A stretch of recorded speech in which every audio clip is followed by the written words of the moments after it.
آج آپ سب کے سامنے ایک چھوٹی سی ٹاپک پہ بات کروں گا میں، وہ آپ کی زندگی میں کچھ فائدے مند ہوں گے انشاءاللہ تعالیٰ۔ یونیٹی کے بارے میں، ہم یونائٹ کیسے ہو سکتے ہیں، ہم یونائٹ کیسے ہو سکتے ہیں، یونائٹ کا مطلب ایکتا، ہم ایک کیسے ہو سکتے ہیں۔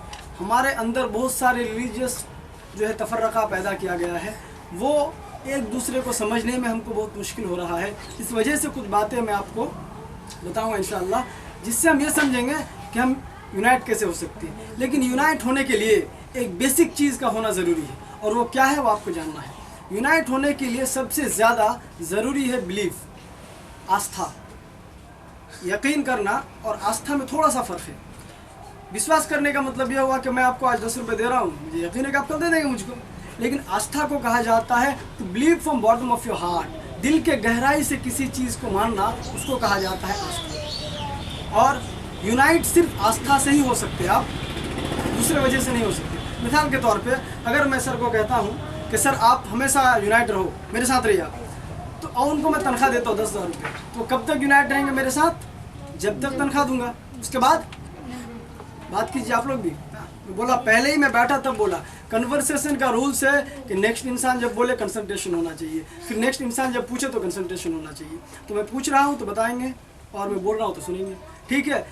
تو جب تک میں پیسہ دوں گا سر یونائٹ رہیں گے، جس دن پیسہ دینا بند اس دن یونائٹ نہیں رہیں گے، مطلب وہ جدا ہو جائیں گے۔ ابھی میں آپ کو ایک ایسی چیز بتا رہا ہوں جو انسان کو پیسہ دے یا نہ دے وہ یونائٹ رہیں گے، اس کو کہا جاتا ہے آستھا، ٹھیک ہے؟ اور آستھا نربھر کرتا ہے ریلیجن پر۔ آستھا کس پر نربھر کرتا ہے؟ ریلیجن پر۔ مثال کے طور پہ میں اگر نماز نہیں پڑھتا ہوں، لیکن اگر کوئی مجھے کہتا ہے کہ نماز پڑھنا چاہیے کہ نہیں، تو میں کیا بولوں گا؟ پڑھنا چاہیے، لیکن میں نہیں پڑھتا ہوں۔ لیکن میں نہیں پڑھتا ہوں اس لیے یہ نہیں کہوں گا نماز نہیں پڑھنا چاہیے کیونکہ میں نہیں پڑھتا ہوں، یہ نہیں، میرا آستھا ہے کہ نماز پڑھنا چاہیے، میں نہیں پڑھ رہا ہوں، وہ الگ چیز ہے۔ ٹھیک اسی طریقے سے اگر انتم سر کچھ غلط کر رہے ہیں، ان کو پتا ہے کہ وہ غلط کر رہے ہیں، لیکن وہ دوسرے کو یہ نہیں کہتے تم بھی غلط کرو، تو یہاں آستھا ایک چیز ہے کہ ریلیجیس فیکٹ کو کوئی انسان ٹھکرائے گا نہیں، چاہے وہ اس کو عمل کرے یا نہیں کرے۔ ہاں، اسی لیے ریلیجن پہ بیس ہوتا ہے آستھا۔ ابھی میں آپ سب کے سامنے یہ بتاؤں گا کہ ریلیجن جو آستھا فیکٹ ہے، اس کے اوریجن کو کیسے آپ سمجھیں گے۔ اوریجن کا مطلب ہوتا ہے آپ کی حقیقت۔ ہنس کیوں رہے آپ کو؟ دیکھیے، یہ میری عادت ہے کہ جب فرسٹ میں آتا ہوں تو پہلے ہی بتاتا ہوں رولس، کہ کنسنٹریشن اگر جائے گی، یونائٹ میں کیوں کرنا چاہتا ہوں، میرا کیا ایم ہے یونائٹ کرنے کا۔ آپ کو پتہ ہونا چاہیے کہ ہمارے بازو میں ایک چھوٹی سی کنٹری ہے، پاکستان ہے، ہمارا پڑوسی ہے نا پاکستان۔ وہ پاکستان سمے پہ ہمیں بار بار پن کرتی ہے وہ لڑنے کے لیے۔ کیوں جانتے ہیں آپ؟ کہ ان کو ہمارے کمزوری کا احساس ہے، ہمارے کمزوری کا احساس ہے۔ کیسے؟ ابھی اگر خبر پھیلائی جائے گی کہ جو ہے انتم سر کو صدام نے مار دیا، تو دو لوگ لڑیں گے، ایک مسلم کمیونٹی ایک ہندو کمیونٹی لڑ جائیں گے، یہ چیز ان کو پتہ ہے۔ یا پھر یہ کہا جائے گا کہ صدام کو انتم سر نے مار دیا تو پھر بھی دو کمیونٹیاں لڑ جائیں گے، یہ ان کو پتہ ہے۔ اگر ان کو یہ پتہ ہو جائے کہ اگر آپ انتم سر کو ماریں گے تو یہ کہیں گے کہ انڈین کو مارا گیا ہے، ہم سب کھڑے ہوں گے، تو پھر وہ ہم پہ کبھی آنکھ نہیں دکھا سکتے۔ تو ہم کو یونائٹ ہونا ہے اس وجہ سے کہ ہم سپر پاور کنٹری بننا چاہتے ہیں، اور پھر کئی چیزیں۔ تو انسان یونائٹ ہونے کے لیے اس کو سب سے پہلے اس کے اوریجن کے بارے میں جاننا چاہیے، حقیقت کے بارے میں جاننا چاہیے۔ تو کوشچن ہے آپ کے سامنے کہ وائی ڈڈ اللہ سبحانہ و تعالیٰ کریٹ دا ہیومن بینگ؟ اللہ تعالیٰ نے انسان کو کیوں بنایا؟ اللہ نے، بھگوان ایشور نے انسان کو کیوں بنایا؟ بولیے۔ عبادت کے لیے، کریکٹ آنسر۔ اللہ نے قرآن مجید میں فرمایا، سورہ ذاریات میں چیپٹر نمبر 51 ورس نمبر 56 میں اللہ تعالیٰ فرماتا ہے وما خلقت الجن والانس الا لیعبدون، میں نے جن اور انسان کو صرف اسی لیے بنایا ہے کہ وہ میری عبادت کرے۔ ابھی ایک کوشچن اور ہے، کیونکہ میں ریسرچ سینٹر سے ہوں تو میں اندھ وشواسی نہیں، بلائنڈ فیتھ نہیں ہے میرے پاس، جو بھی دیکھتا ہوں پہلے ریسرچ کرتا ہوں پھر ہی مانتا ہوں۔ تو دوسری بات یہاں یہ ہے کہ اللہ تعالیٰ نے ہم سب کو بنایا کس وجہ سے؟ عبادت کرنے کی وجہ سے اللہ نے بنایا ہم کو۔ السلام علیکم۔ تو عبادت کرنے کے لیے ہم سب کو اللہ نے بنایا، برابر سمجھتے سب؟ دوسری بات یہاں پہ یہ ہے، پھر اللہ کو کس نے دیکھا؟ آپ میں سے کسی نے دیکھا اللہ کو؟ یقین ہے، لیکن نہیں دیکھے نا، نہیں دیکھے۔ ایک سوال یہاں پہ یہ جاگ سکتا ہے کہ مانیے کوئی غیر مسلم بھائی کے ذہن میں سوال ہو جائے کہ ہم اللہ کو دیکھے نہیں، ہم نہیں مانیں گے۔ اس کو انگلش میں کہتے ہیں ایگنوسٹک، مطلب جس کو دیکھتا ہوں اسی کو مانتا ہوں، جس کو نہیں دیکھتا اس کو نہیں مانتا۔ اس بات میں سچائی ہے کہ غلط ہے؟ غلط ہے. کیسے؟ کوئی مثال ہے آپ کے پاس؟ یہ بات اگر غلط ہے کہ ہم اللہ کو نہیں دیکھیں تو نہیں مانیں گے، تو کوئی مثال ہے آپ کے پاس؟ چلیے میں بتا رہا ہوں. مثال کے طور پہ دنیا میں سینکڑوں چیزیں ہم نہیں دیکھتے ہیں لیکن ہم اس پہ یقین کرتے ہیں. جیسے سب سے پہلی بات ہے ہوا. ہوا کو کس نے دیکھا؟ سارے یقین کرتے کہ نہیں؟ آپ نے اپنی روح کو دیکھا؟ آتما نہیں دیکھا. اس کا مطلب کہ آتما نہیں ہے؟ ہے. کیا آپ نے امریکہ دیکھا کبھی؟ امریکہ. اس کا مطلب کہ امریکہ نہیں ہے. تو کچھ چیزیں ہم نہیں دیکھتے ہیں پھر بھی اس پہ یقین کرتے. ایک انسان اپنے ذہن میں ایک سوال، ایک چھوٹے سا چٹکلا تھا. ایک ٹیچر پڑھا رہا تھا اپنے اسٹوڈنٹس کو، اور پڑھاتے وقت بولتا ہے کہ میں نہ مانتا ہوں اس چیزوں کو جو میں نہیں دیکھتا ہوں، میں یہ اللہ نہیں مانتا ہوں، میں بھگوان نہیں مانتا ہوں. وہ کیا باتیں ان کے سامنے رکھتا ہے. پھر سب کے ذہن، بچوں کے ذہن ایک طرفہ کر دیتا ہے وہ، اور کہتا ہے کہ میں جس چیز کو نہیں دیکھتا اس کو نہیں مانتا. دوسرے ٹیچر آتے ہیں وہیں پہ اور اس کو بولتے ہیں بچہ تم لوگ سنو، سر کے پیر دیکھ رہے ہو؟ بولے ہاں دیکھ رہے ہیں. اس کا مطلب سر کے پیر ہیں. آپ جو ٹیچر ہیں ان کے سر دیکھ رہے ہیں؟ بولے ہاں دیکھ رہا ہوں. اس کا مطلب سر کے پاس اپنا سر بھی ہے. کیا سر کے دماغ آپ دیکھ رہے ہیں؟ بولے گا نہیں سر ہم تو دماغ نہیں دیکھ رہے. مطلب سر کے پاس دماغ نہیں ہے. سمجھ رہے نا؟ اگر دماغ ہوتے تو نہیں بولتے وہ کہ جس کو میں دیکھتا ہوں مانتا ہوں، جس کو نہیں دیکھتا اس کو نہیں مانتا. تو یہ کہنا غلط ہے کہ جس کو دیکھتا ہوں اسی کو مانوں گا، جس کو نہیں دیکھتا اس کو نہیں مانوں گا. ہو گیا؟ دوسری بات، اب کئی بار ہم جس کو نہیں دیکھتے ہیں، اس کو ہم کو جاننا پڑتا ہے ورنہ ہم اس کو نہیں سمجھ پائیں گے. مثال کے طور پہ امریکہ آپ سب نے نہیں دیکھا، اگر میں کہتا ہوں یہ امریکہ ہے تو مانیں گے؟ کیوں نہیں مانیں گے؟ کیونکہ آپ نے تو امریکہ نہیں دیکھا. تو کیوں نہیں مانیں گے کہ یہ امریکہ ہے؟ مانیں گے؟ نہیں مانیں گے. چلیے اس میں ایک سوال یہ ہے کہ دو چیز ہوتا ہے، یا پھر آپ اس کو جان جائیے جس کے بارے میں بتا رہا ہوں، یا اس کو جانیے جو میں دکھا رہا ہوں. اگر دونوں میں سے کسی ایک کا ڈیفینیشن آپ کو پتا ہے تو آپ فرق کرنا سیکھ جائیں گے. اسی لیے قرآن کا ایک نام ہے فرقان، مطلب دا کرائٹیریا ٹو جج رائٹ فرام رانگ، صحیح اور غلط کے درمیان فرق کرنے والی کتاب. تو ہم لوگوں میں سے کسی نے اللہ کو نہیں دیکھا تو ہم یہ نہیں کہہ سکتے کہ اللہ نہیں ہے. کیوں؟ کیونکہ ہم اللہ کو دیکھے نہیں لیکن اللہ کے بارے میں جانتے ہیں. وہ کیسے؟ اللہ نے قرآن مجید میں فرمایا سورہ اخلاص میں سورہ نمبر 112 آیت نمبر 1، 2، 3 اور 4 میں اللہ تعالیٰ فرماتا ہے قل هو اللہ احد اللہ الصمد لم یلد ولم یولد ولم یکن له کفوا احد. قل هو اللہ احد، کہو کہ اللہ ایک ہے. اللہ الصمد، اللہ بے نیاز ہے. بے نیاز کا کیا معنی ہے؟ اس میں سے ایک یہ ہے کہ اللہ کو کسی چیز کی ضرورت نہیں ہے. مثال کے طور پر ہمیں کھانے کی ضرورت ہے کہ نہیں؟ اللہ کو کھانے کی ضرورت نہیں ہے. ہمیں نیند کی ضرورت ہے؟ اللہ کو نیند کی ضرورت نہیں ہے. اللہ نے قرآن میں فرمایا سورہ بقرہ میں سورہ نمبر 2 آیت نمبر 255 میں اللہ تعالیٰ فرماتا ہے اللہ لا الہ الا هو الحی القیوم لا تأخذه سنۃ ولا نوم. اللہ وہ ہے، اللہ لا الہ الا اللہ وہ ہے جس کے علاوہ کسی اور کی عبادت آپ نہیں کر سکتے، صرف اسی کی عبادت کریں گے. وہ ہمیشہ سے زندہ ہے اور ساری دنیا کو، ہر چیز کو تھامنے والا ہے. اس کو نہ اونگ آتی ہے نہ نیند. اللہ کو نیند نہیں آتی.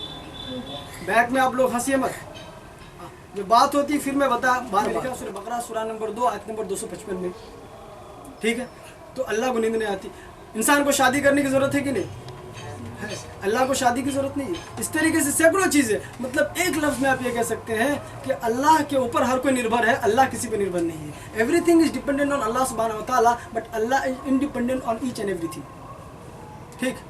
دوسری بات یہاں پہ یہ ہے لم یلد ولم یولد، اللہ کا نہ ماں باپ ہے نہ اس کا بیٹا بیٹی. لم یلد ولم یولد، اللہ کو کسی نے پیدا نہیں کیا اور اللہ سے کوئی پیدا نہیں ہے. تو ایک انسان سوال کرے گا کہ پھر آپ ہی لوگ تو کہتے ہیں بھائی کہ اللہ سب کا بنانے والا ہے، سب کا مالک ہے، پھر آپ ہی کہہ رہے ہیں کہ اللہ نے کسی کو نہیں بنایا، کسی کو پیدا نہیں کیا.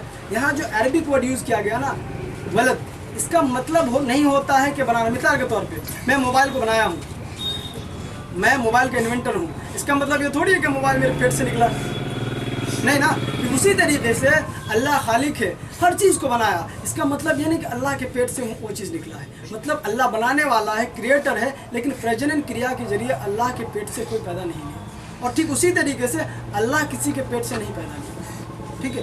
لم یلد ولم یولد، اللہ کا نہ ماں باپ ہے نہ بیٹا بیٹی ہے، کوئی نہیں. چوتھی بات ولم یکن لہ کفوا احد، اور اس کے جیسا دوسرا کوئی نہیں ہے. وہ یونیک ہے، واحد ہے، الگ ہے.